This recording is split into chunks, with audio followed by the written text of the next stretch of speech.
Amora Mitchell's portfolio slipped from her fingers, scattering resumes and design samples across the polished marble floor of Luminex Corporation's executive boardroom. The sound echoed like gunshots in the sudden, suffocating silence. 7 seconds earlier, she had been the consummate professional, poised, prepared, and perfectly dressed in the only designer suit she owned, ready to convince Luminex's executive team that her digital marketing expertise was worth their investment despite the 6-month gap in her employment history. 7 seconds earlier, she had been a woman with a plan: deliver this presentation, secure this job with its comprehensive health insurance and flexible work arrangements, create stability for the life growing inside her. 7 seconds earlier, the CEO's chair at the head of the gleaming conference table had been empty. Now Nathaniel Harrington, youngest CEO in Luminex's history, financial prodigy, and subject of last month's Forbes cover story, stood frozen in the doorway, his steel-grey eyes locked on hers with the same paralyzing recognition that had just shattered her composure. The same eyes that had crinkled when he laughed at her jokes in a Las Vegas hotel bar 4 months ago. The same mouth that had whispered heated promises against her skin until sunrise. The same hands that had tangled in her hair, traced constellations across her body, and then disappeared from her life before she'd even learned his last name. The father of the child she now carried. "Ms. Mitchell," said the woman who had introduced herself as the head of HR, "are you all right?" Amora couldn't answer. Couldn't move. Couldn't process the catastrophic collision of her carefully separated worlds. The room tilted dangerously as nausea, morning sickness or pure panic, she couldn't tell, rose in her throat. Nathaniel recovered first, his expression transforming with terrifying speed from shock to cold, impenetrable control. No one watching would ever guess he had once carried her laughing to a hotel bed, his professional mask so perfect it made her question her own memory. "You two have met?" asked an older board member, glancing between them with mild curiosity. Something flashed across Nathaniel's face, a calculation, a decision, before he replied with a dismissive half-truth that chilled her to her core. "Vegas. Industry conference. Briefly. 3 words. Clinical. Impersonal." Reducing their night to a forgettable professional encounter. His gaze never left her face as he continued, voice smooth as polished marble. "Though I'm curious why that information wasn't disclosed on your application, Ms. Mitchell." The accusation hung in the air between them. He thought she had targeted him. Sought out his company deliberately. Used their connection to gain advantage. If she'd had any breath left in her lungs, Amora might have laughed at the cruel irony. She hadn't even known his full name until the HR director had emailed her the interview schedule yesterday, by which point cancelling would have raised questions she couldn't afford. But the truth was worse than any accusation he could level. Because while Nathaniel Harrington saw calculated opportunism, the reality was far more damning. She was carrying his child. A child he didn't know existed. A child that would become visibly, undeniably evident in approximately 12 more weeks. "I apologize, Mr. Harrington," she managed finally, summoning every ounce of composure left in her trembling body. "I didn't realize the connection until this moment." The lie tasted bitter on her tongue. But what choice did she have? Announce her pregnancy in a room full of strangers? Destroy any chance at the financial security she desperately needed? Watch his face transform with an even colder calculation when he understood exactly what that night had created. As the silence stretched between them, taut with unspoken questions, unacknowledged truths, Amora made the only decision her scattered mind could grasp. Dignity in retreat. "I believe my presence here is no longer appropriate," she said quietly, kneeling to gather her fallen portfolio with hands she fought to keep steady. "I withdraw my application with Luminex, effective immediately." The HR director protested, confusion evident in her voice. "Ms. Mitchell, that's hardly necessary. Your qualifications are—" "Let her go," Nathaniel interrupted, his voice devoid of emotion. "If Ms. Mitchell feels withdrawal is appropriate, I won't waste this board's valuable time convincing her otherwise." He stepped aside, clearing her path to the door, his dismissal as efficient as it was complete. But as she passed him, close enough to catch the lingering scent of his cologne, the same one that had clung to her skin that morning in Vegas, he spoke again, his voice low enough that only she could hear. "My office. After this meeting concludes. We have unfinished business, Amora." Her name in his mouth after months of silence nearly undid her completely. She managed a slight nod, neither agreement nor refusal, before escaping into the blessed emptiness of the hallway. The elevator doors had barely closed behind her when the first tear fell.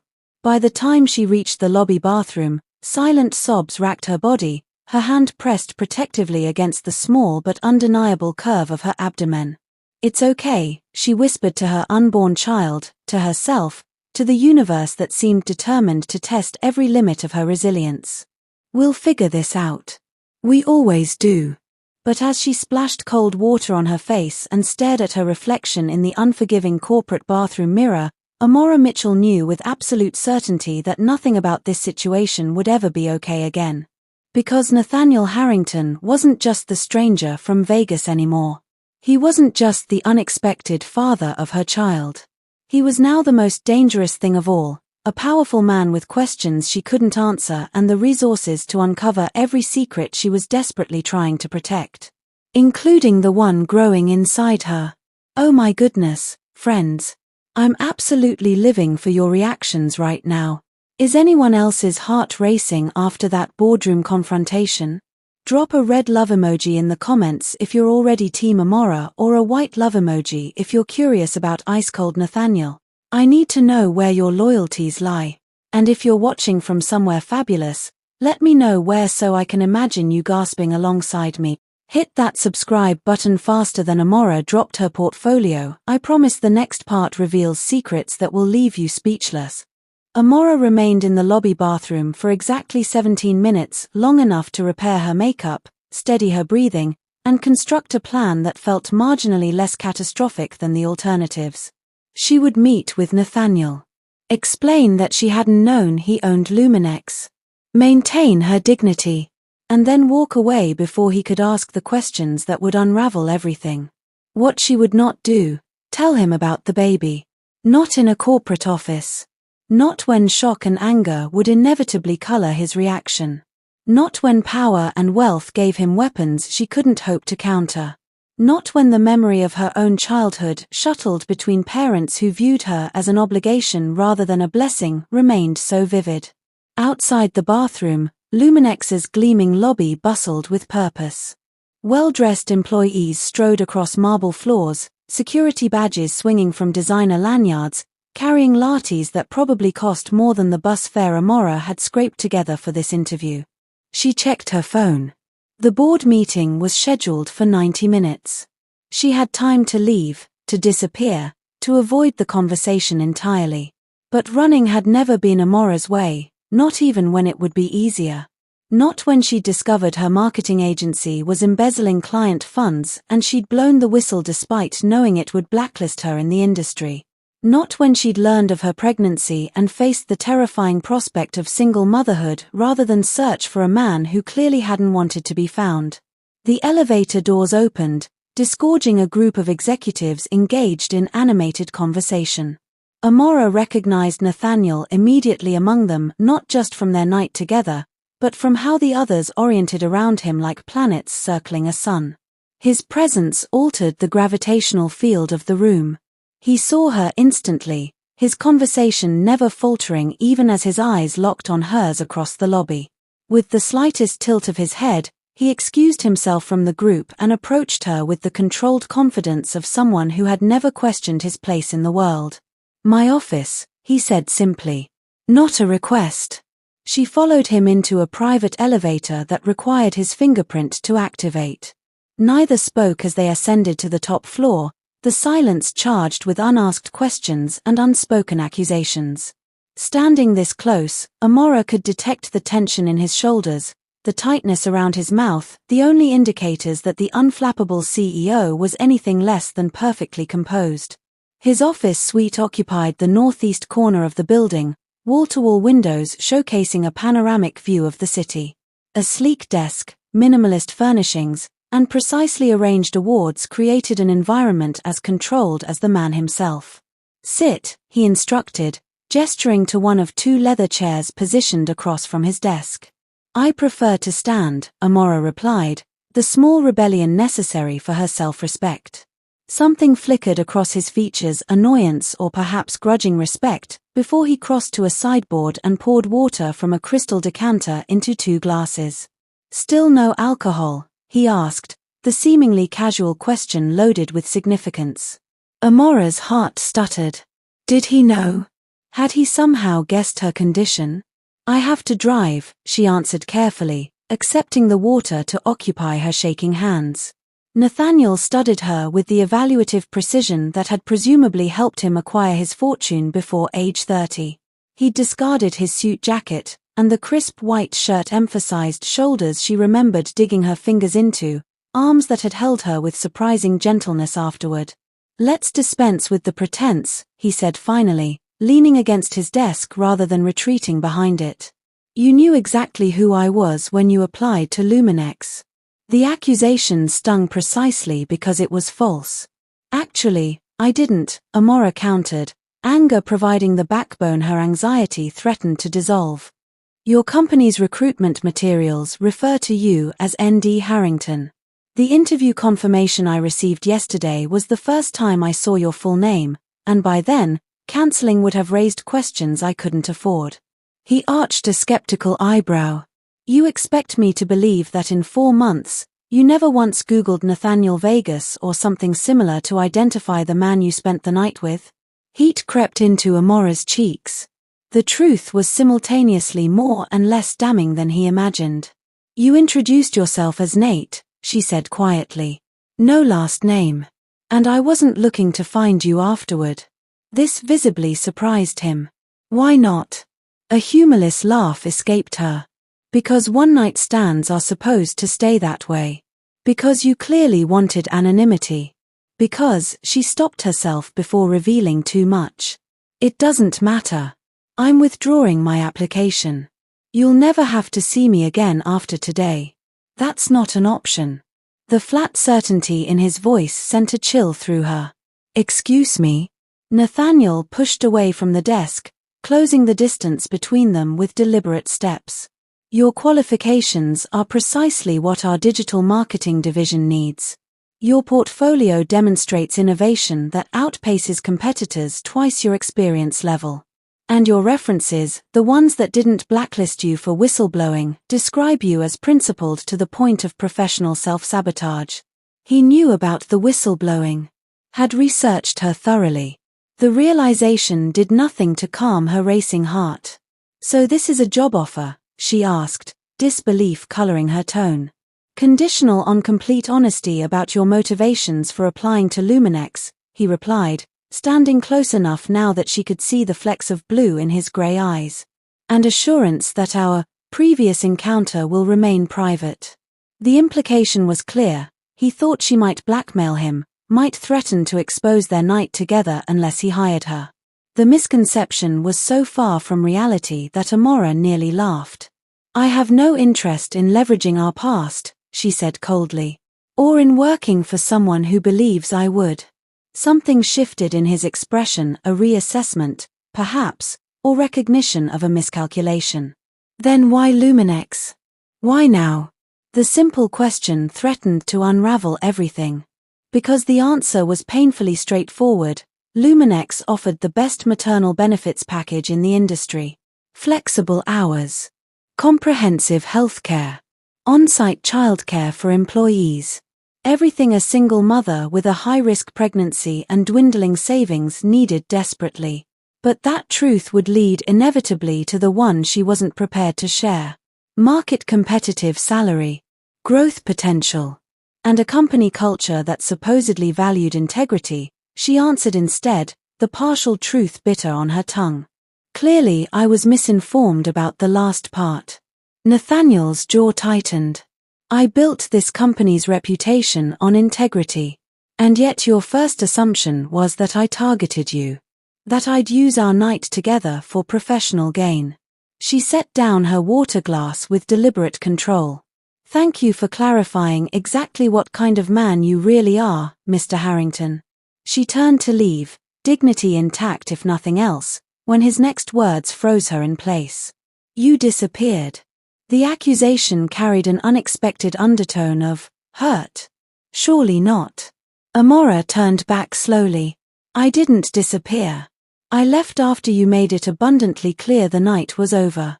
What are you talking about? Your note, she said, confusion mingling with the anger and fear churning inside her. Thanks for the night. Rooms paid through checkout. Left on hotel stationery with $100 bill for cab fare. Not exactly an invitation for breakfast. Nathaniel's expression shifted from confusion to dawning realization to something darker. I never left that note.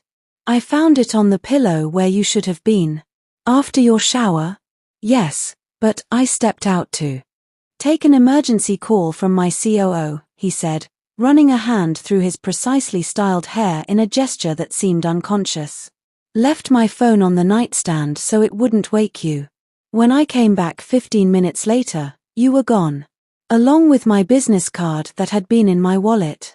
The implications of this new information crashed through Amora's carefully constructed narrative of that morning. She'd assumed the note was from him, who else could have left it? Had never questioned that he'd chosen to slip away rather than face the awkward morning after conversation. I never saw a business card, she said slowly. And I was only in the shower for 10 minutes, at most. They stared at each other, mutual understanding dawning. Someone else had been in that hotel room.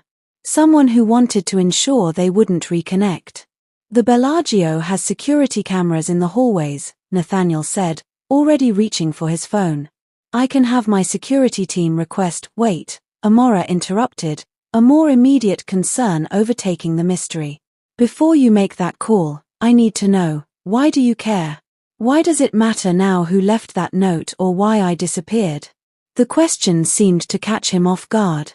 For the first time since he'd entered the boardroom, a crack appeared in his perfect corporate facade. He set down his phone, studying her with an intensity that made her skin prickle with awareness. Because contrary to what that note implied, I don't make a habit of anonymous encounters in Vegas, he said finally. Because I spent that night talking to you about quantum physics and your grandmother's gumbo recipe and why you believe marketing is fundamentally about human connection rather than manipulation. He took a step closer, close enough that she could see the pulse beating in his throat. Because when I came back to that room and found you gone, I spent 3 days trying to find you before my company's merger crisis demanded my full attention. And because 4 months later, you walked into my boardroom looking at me like I was your worst nightmare come to life, and I need to understand why. The raw honesty in his voice threatened to unravel her resolve. This wasn't the calculated corporate shark she'd prepared to face. This was more like the man she'd met in Vegas, direct, intense, unexpectedly vulnerable beneath his confident exterior. Nate, she began, his name slipping out unconsciously. His expression softened infinitesimally. No one calls me that except my sister. It's what you told me to call you, she reminded him. Said Nathaniel was your father and his father before him, and you weren't either of them. The echo of their night together hung between them, momentarily bridging the chasm of misunderstanding and mistrust that had formed in its wake. I need to know why you looked at me that way in the boardroom, he said again, quieter now. What happened in the months since Vegas? Why are you really here? The moment stretched taut between them, his question demanding truth, her secret demanding protection.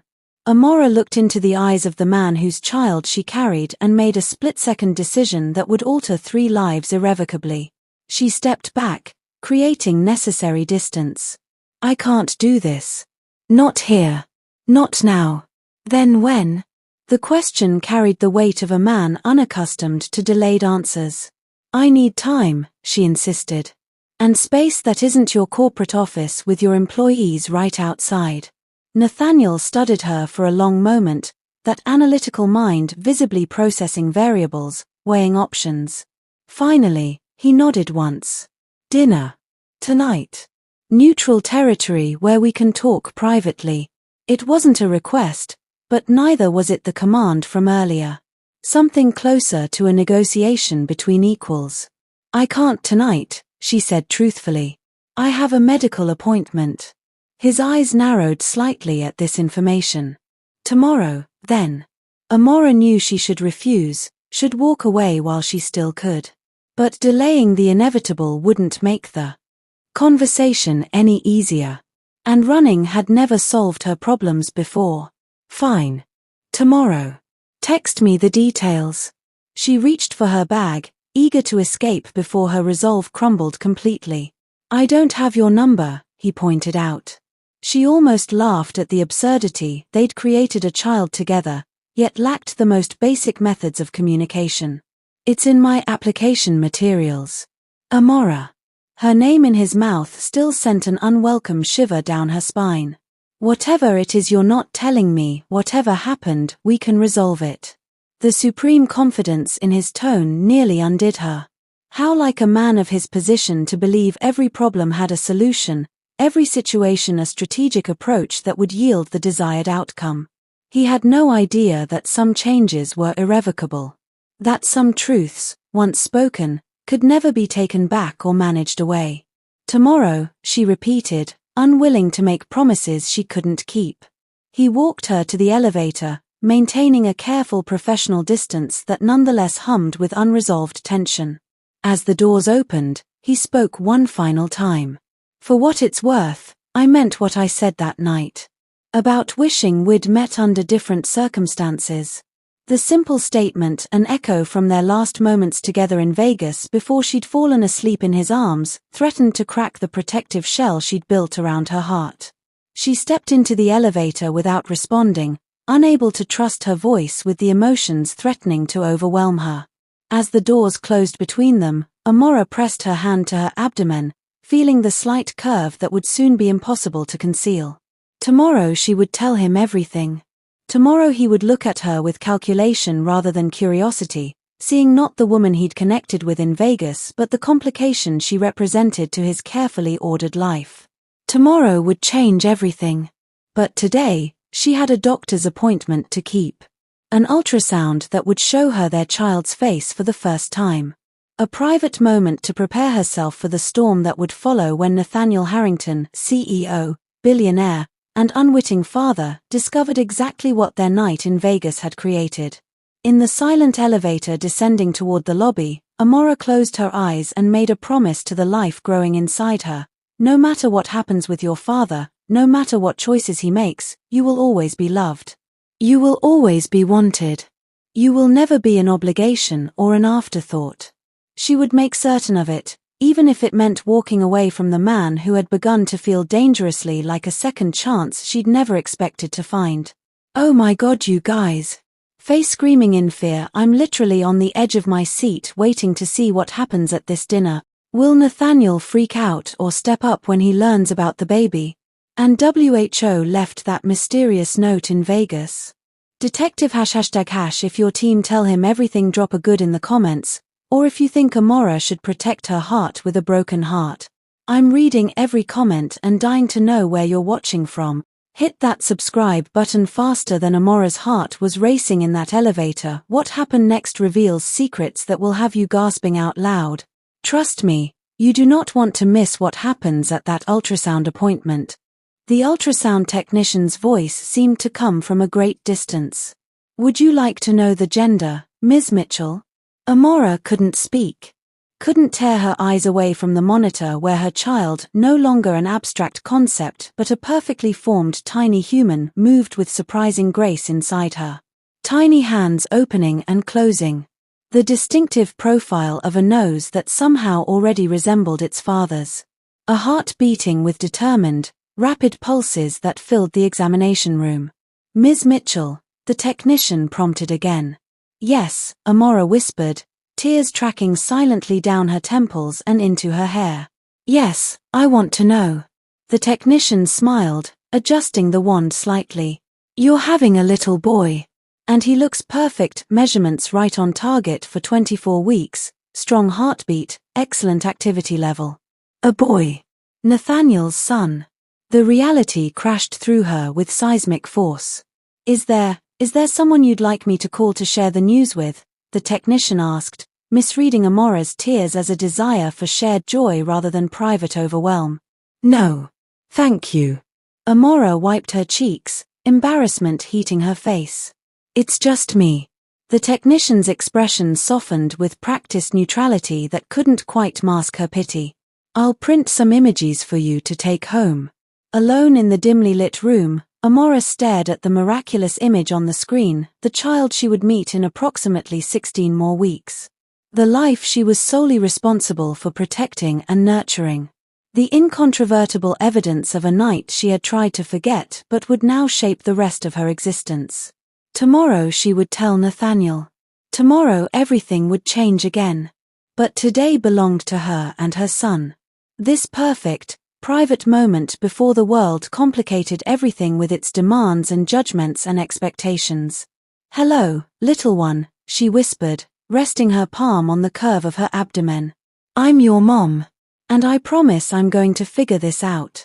As she left the medical building clutching the ultrasound images in an unmarked envelope, Amora's phone chimed with a text from an unknown number. Asterisk reservation tomorrow. 7 p.m. Alessandro's on Park. Private room. Car will collect you at 6:30. Address. Asterisk no greeting. No signature. Pure Nathaniel Harrington efficiency. Amora hesitated before responding with her address, knowing she was opening a door that could never be closed again. Her thumb hovered over the ultrasound image in her purse, the weight of her secret suddenly unbearable.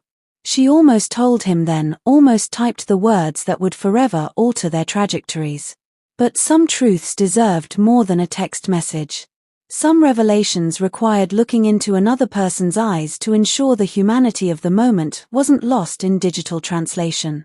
Asterisk see you tomorrow asterisk, she responded instead, pocketing her phone and heading toward the bus stop. She was so preoccupied with thoughts of the coming conversation that she didn't notice the black sedan idling half a block away, its tinted windows concealing a figure watching her departure with calculated interest. Alessandro's was the kind of restaurant Amora had read about but never entered, a place where securing a reservation required connections rather than just a credit card, where no prices appeared on the menus because the clientele never needed to ask.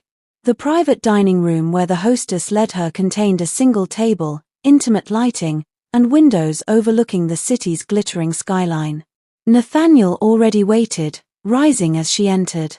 He'd exchanged his corporate armor for a charcoal sweater and tailored slacks, a deliberate casualness that nonetheless radiated wealth and confidence.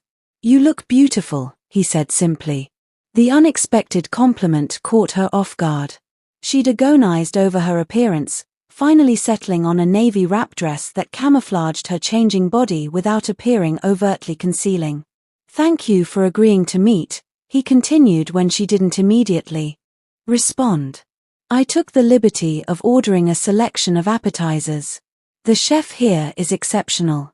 The practiced small talk grated against the magnitude of what she needed to tell him. But Amora recognized the gesture for what it was, an attempt to establish neutral ground before navigating more treacherous terrain. How long have you owned Luminex? She asked, accepting a glass of sparkling water from a server who materialized and vanished with ghost-like efficiency. 3 years. He studied her over the rim of his own water glass. Built it from the ground up after leaving my father's company. Harrington Financial, Amora supplied, the connection finally clicking into place. You're that Harrington. A shadow crossed his features. By birth if not by choice. My father wanted an heir. I wanted to build something that didn't destroy lives in the pursuit of profit. The bitterness in his voice suggested old wounds still tender to the touch. She remembered fragments from their conversation in Vegas, mentions of a controlling father, expectations that felt like prison walls, a determination to create something that reflected his values rather than his inheritance. Is that why you were in Vegas? She asked. To escape the Harrington legacy? I was there for a tech conference. His lips quirked with the ghost of a smile. Escaping was an unexpected benefit. Especially after I met a marketing specialist at the hotel bar who argued that automation without humanity creates progress without purpose. Heat rose in Amora's cheeks at the reminder of how passionately she debated him that night, unaware of who he was or the empire he commanded. "You told me you worked in corporate strategy." "I do." His expression softened with something like nostalgia. "I just omitted that the corporation was my own." The server returned with artfully arranged appetizers, interrupting the fragile connection forming between them. When they were alone again, Nathaniel leaned forward slightly, all pretense of casual conversation abandoned. "What happened after Vegas, Amora? And don't tell me nothing." "Something changed between that morning and yesterday in my boardroom." The moment had arrived, the precipice she'd been approaching since the second pink line had appeared on the pregnancy test. She reached for her purse, fingers closing around the envelope containing the ultrasound images. "I'm pregnant." The words hung between them, irretrievable and world-altering. Nathaniel went completely still, his expression unreadable as he processed her statement. "From our night together," she continued, the nervous words tumbling out to fill his silence. "I didn't know until several weeks later. I wasn't looking for you because I thought you'd made it clear you didn't want to be found. Then yesterday happened and everything got complicated and how far along?" He interrupted, his voice carefully controlled. 24 weeks. She withdrew the envelope, sliding it across the table. "I had an ultrasound yesterday." He opened it with hands that betrayed the slightest tremor, removing the black and white images and studying them with the same intense focus he'd likely give financial reports or corporate strategies. His eyes lingered on the profile view, where their son's distinctive features were most clearly visible. "A boy," she said softly. Something flashed across Nathaniel's face, too complex to name but undeniably emotional, before his expression closed again. "And you're certain it's mine?" The question stung despite its predictability. "Yes. There's been no one else." He nodded once, accepting her word with surprising readiness. "Have you had proper medical care? Is everything developing normally?" "Yes to both. The pregnancy is healthy. All tests normal." "And you were going to tell me when, exactly?" Now an edge crept into his voice, the first hint of the anger simmering beneath his controlled exterior. "Yesterday. Today. When I could do it properly, face to face." Amora straightened, refusing to be cowed by his tone. "Not in a corporate boardroom surrounded by your employees and not via text message. But you would have told me. If we hadn't crossed paths at Luminex, would you have sought me out?" The question carried weight beyond the simple words. It was about integrity, about the kind of person she was, about what kind of mother she would be to their child. "Yes," she answered truthfully. "Once I had stability. Once I could approach you as an equal rather than someone desperate and vulnerable. I didn't want the first thing you knew about your child to be tangled up in financial need or the power imbalance between us." Nathaniel's expression shifted, reassessment visible in his eyes. "So your application to Luminex was about securing healthcare and stability before the baby arrives," she confirmed. "I didn't know it was your company until I saw the interview schedule with your full name." He absorbed this, his analytical mind visibly processing implications, recalculating variables based on new information. When he spoke again, his voice had softened slightly. "I understand why you waited. But I need you to understand something too." He met her gaze directly, intensity radiating from him in almost palpable waves. "I grew up with a father who viewed children as extensions of his legacy rather than people with their own needs and dreams. I spent my childhood trying to earn the attention of a man who measured worth in achievements rather than character. I swore I would never inflict that experience on a child of my own." Amora's heart contracted painfully at the unexpected vulnerability in his words. "What are you saying?" "I'm saying that regardless of how unconventional the circumstances, regardless of what happens between us, I will be present in my son's life. Fully and completely." His certainty left no room for doubt. I need to know if you're prepared to accept that reality. The question caught her off guard. She had prepared for anger, for accusations, for denial, for calculated offers of financial support in exchange for discretion. She hadn't prepared for a man claiming his place as father with such absolute conviction. I never planned to keep him from you, she said carefully. But I need you to understand that my child, our child, isn't a corporate acquisition or a project to be managed. His well-being is my priority, and that includes emotional well-being. Something like respect flickered across Nathaniel's features. On that we are aligned. He glanced at the ultrasound images again, his expression softening almost imperceptibly. Have you chosen a name? Not yet. I wanted to wait until. She hesitated, unsure how to articulate that she'd been waiting for this moment, for his reaction, for some sign of what kind of father he might choose to be. Until you knew whether you'd be choosing it alone, he finished for her, understanding perfectly. Their eyes met across the table, the shared comprehension creating a bridge between their separate worlds. For a moment, Amora glimpsed the man from Vegas again, perceptive, direct, unexpectedly thoughtful beneath his confident exterior. We have much to discuss, Nathaniel said finally. Practical arrangements. Medical decisions. How to proceed in a way that protects both you and the child from public scrutiny that would inevitably follow if my paternity became tabloid fodder. The moment of connection fractured as his CEO persona reasserted itself, problem-solving, strategic, focused on outcomes and damage control. I'm not interested in arrangements that prioritize your public image over our child's needs, Amora stated firmly, protective instincts flaring. That's not what I meant. Frustration edged his voice. I'm trying to protect you both from the media circus that would erupt if this becomes public prematurely. My family name attracts attention neither of us wants right now. Before she could respond, Nathaniel's phone vibrated on the table between them. He glanced at it, frowning, then dismissed the call. You should take it if it's important, Amora said. Grateful for the momentary reprieve from the intensity of their conversation. It's my sister, he replied, surprising her with the personal detail. Probably calling about tomorrow's charity gala. It can wait. The phone immediately began vibrating again. This time, concern flickered across Nathaniel's features as he checked the screen. Excuse me, he said, rising.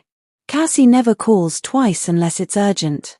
He stepped away from the table, keeping his voice low as he answered. Amora couldn't hear his words, but she watched his posture change, tension radiating through his shoulders, his free hand curling into a fist at his side. When he returned to the table, his expression had transformed entirely. Gone was the man discussing their future co-parenting relationship. In his place stood the CEO, controlled and decisive. I apologize, but we need to cut this short, he said, already signaling for the server. There's a situation requiring my immediate attention. Disappointment and frustration surged through Amora. Of course his corporate emergency would take precedence over their conversation, their child. It confirmed every fear she'd harbored about bringing a baby into his world of power and priorities that would always place them second. Let me guess, she said, unable to keep the bitterness from her voice as she gathered her purse. Luminex crisis? Board emergency? Something more important than discussing your child's future? Nathaniel's jaw tightened, but when he spoke, his voice remained measured. My father has suffered a major stroke. He's in critical condition, and his wife is attempting to bar my sister from the hospital while simultaneously preparing to seize control of Harrington Financial's board. Shame washed through Amora at her assumption. I'm sorry. That was unfair of me. You had no way of knowing. He softened slightly. The car will take you home. We'll continue this conversation tomorrow, after I've handled the immediate situation with my family.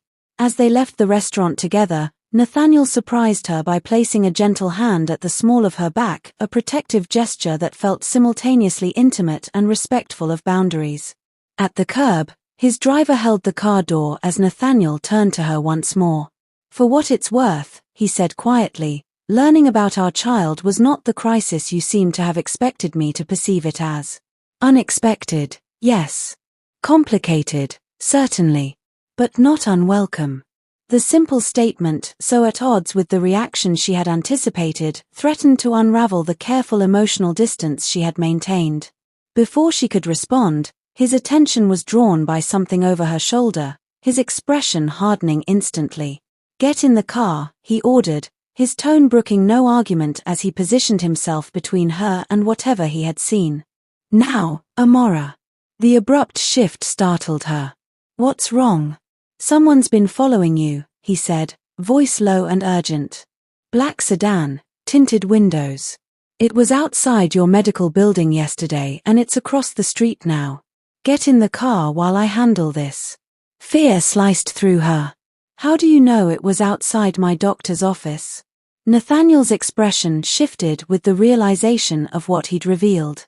"Because after you left Luminex, I was concerned about your reaction. I had my security chief confirm you arrived safely at your next destination." "You had me followed?" Anger displaced her fear. "You invaded my privacy like that." "I had you monitored to ensure your safety," he corrected, frustration evident in his tone. "A decision that appears validated by the fact that someone else is clearly tracking your movements with considerably less benign intentions." Before she could argue further, the black sedan's engine roared to life, tires squealing as it accelerated away from its watching position. Nathaniel's driver stepped forward. "Sir, should I pursue?"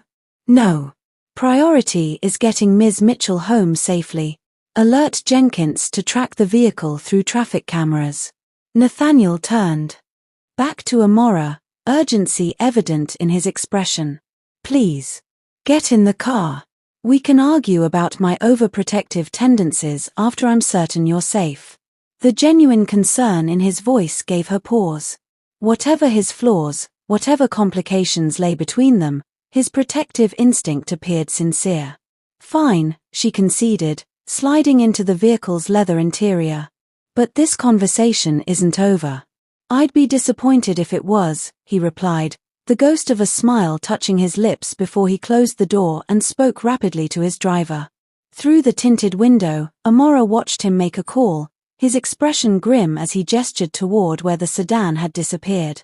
When he slid into the seat beside her moments later, the CEO was fully present, controlled, decisive, and radiating a protectiveness that seemed hardwired into his DNA. "I'm sending additional security to your building tonight," he stated, brooking no argument. "Tomorrow we'll discuss more permanent arrangements." "I don't need, it's not just about you anymore," he interrupted, his gaze dropping briefly to her abdomen before meeting her eyes again. "And until we identify who's tracking you and why, I'm not taking chances with either of your safety." The simple statement, acknowledging their child as a person worth protecting, disarmed her objections more effectively than any logical argument could have. As the car pulled away from the curb, Amora studied Nathaniel's profile in the passing streetlights, the determined set of his jaw, the intensity in his eyes as he coordinated security measures through text messages, the occasional glance toward her that carried concern rather than calculation. "Why would anyone be following me?" she asked finally, the question that had been circling in her mind since his warning.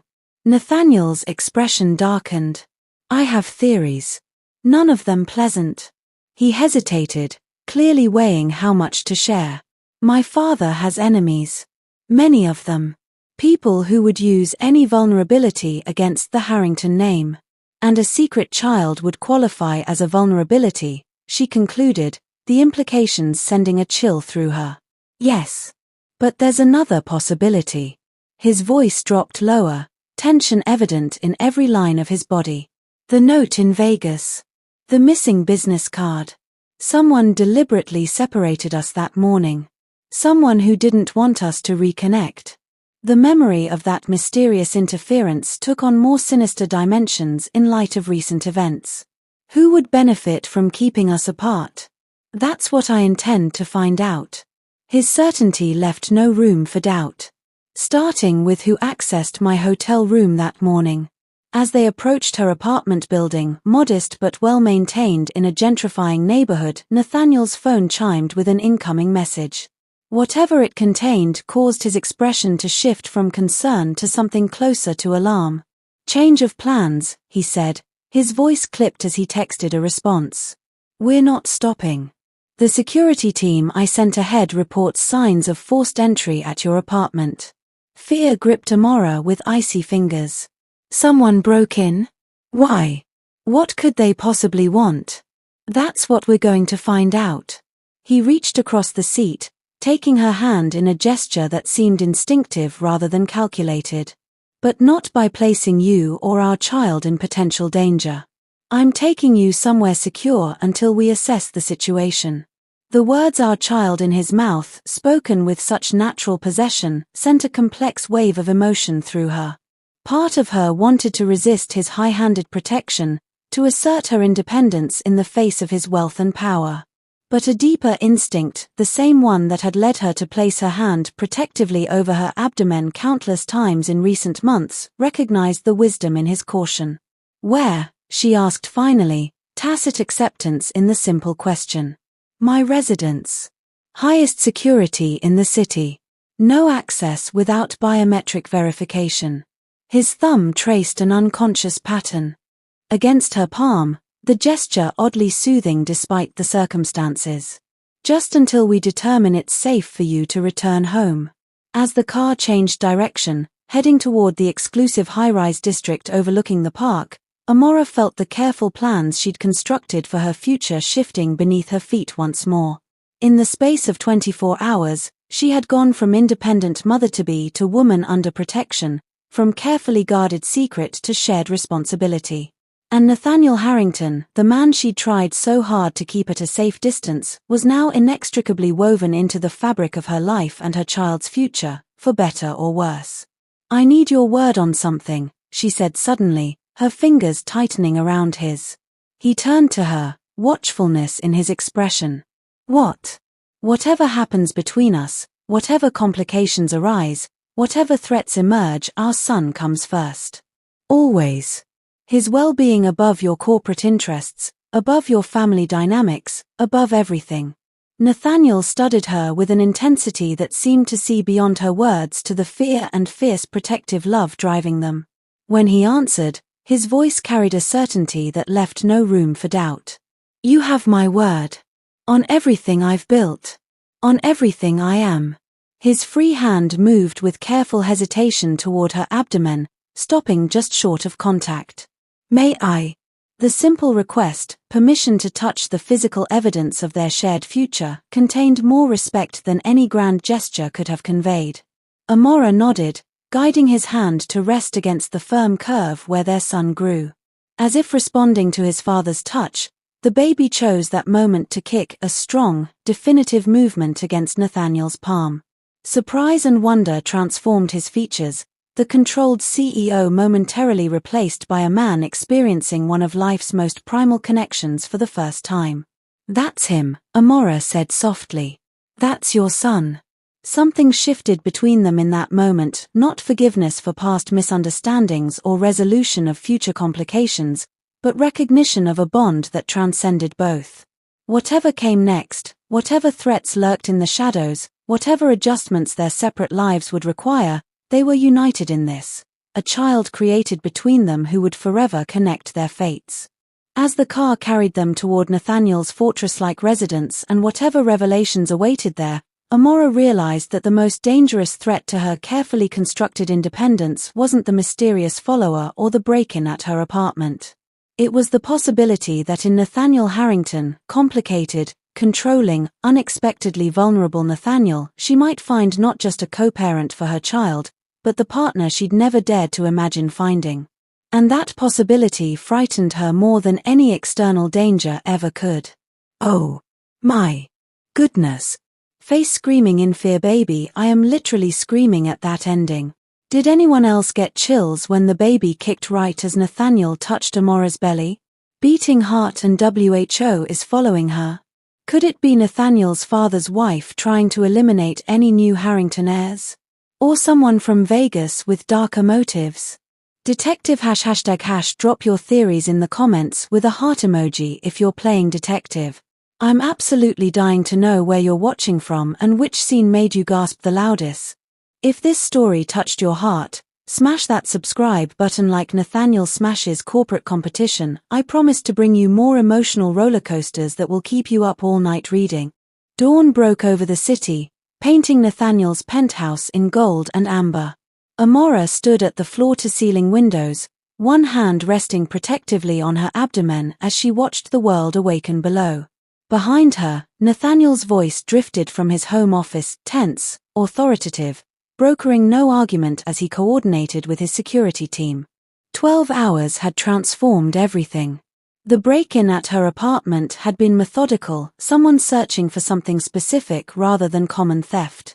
Her laptop was missing, pregnancy-related documents scattered across her bedroom floor. Most disturbing was the nursery she'd begun preparing, the crib dismantled, a stuffed bear left with its head removed. A message. A threat. A warning. They were looking for proof, Nathaniel said, appearing in the doorway. Exhaustion shadowed his eyes, but determination radiated from his stance. My security team identified the sedan. It belongs to Eleanor Harrington. Your stepmother, Amora said, remembering their interrupted dinner conversation. The one keeping your sister from your father's hospital room. The one who stands to lose everything if a legitimate Harrington heir exists. His jaw tightened. My father's stroke is worse than initially reported. The doctors don't expect him to regain consciousness. Eleanor has been positioning herself to take control of Harrington Financial for years. As his wife, she would inherit controlling interest if there are no direct heirs. But you and your sister removed ourselves from succession when we left the company. It was the price of our freedom. He crossed to her, close enough that she could see the complex emotions warring in his eyes. But a child, a grandson, would change everything. The trust that controls the company has specific provisions for male heirs, regardless of their parent status. Understanding dawned with chilling clarity. She sees our baby as a threat to her inheritance. A threat she apparently learned about yesterday. Nathaniel's expression darkened. The hospital security footage shows her making a call immediately after my sister mentioned your name to my father's private nurse. The timing matches when the sedan began following you. Amora's protective instincts flared. What do we do? We've already done it. While you were sleeping, my legal team filed emergency custody provisions naming our son as a protected Harrington heir. The corporate trust administrators have been notified. And Eleanor has been served with a restraining order prohibiting any contact with you.